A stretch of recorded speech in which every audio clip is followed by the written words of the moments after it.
या माखन मिश्री का भोग लगेगा। लड्डू तो विशेष है, लड्डू दूध माखन मिश्री ये सब तो आएगा ही उठते ही। यहां तक कि ऐसा वर्णन है कि श्री नंदलाल पौड़े भय रहे में उठे ही ना है। यशोदा मैया कभी पाम दबावे कभी हाथ दबावे, ठाकुर जी उठे ही ना, चदरिया ओढ़ ले मुंह मत उठाओ। तब मैया कहा करे पात्र में दूध लेके आवे और लाला के सिरहाने पे हाथ रख के लाला सोते भय लाला को उठा के ही मोहते दूध छुपा दे। तब दूध पीते पीते पीते पीते तब ठाकुर जी के नेत्र खुले, तब मैया उनकी आरती करे। ये है मंगला।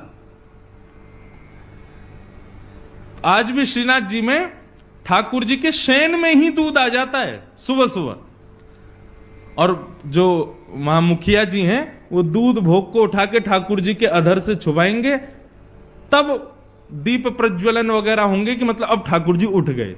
मतलब नींद में ही दूध पी में तब आंख खुले ठाकुर जी की।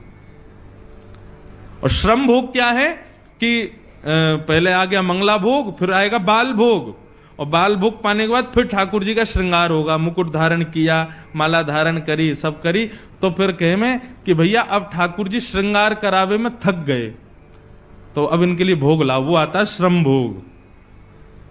बताओ, कपड़ा पहनवे में थक जाएं ये।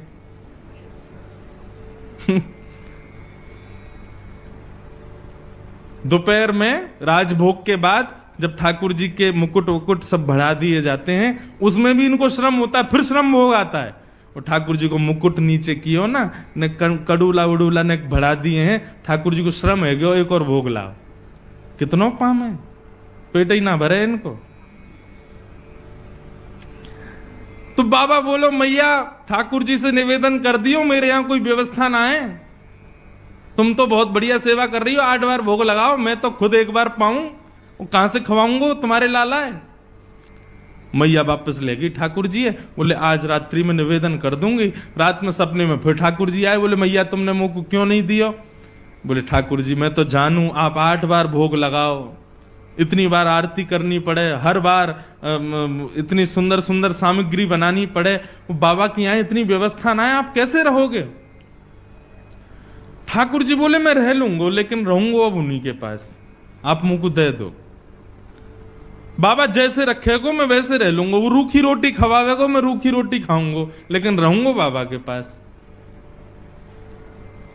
बंधु इस भाव से ये पता चलता है हम सबके घर में ठाकुर जी बैठे हैं। कितनी कृपा है ठाकुर जी की। हम बच्चों को भोजन परोसते हैं तो बच्चे नाक मुंह मोड़ ले, मैया में नमक कम है, इसमें नींबू नहीं है, ये नहीं है, वो नहीं है। ठाकुर जी को जैसा दे दो वैसा पा लेते हैं।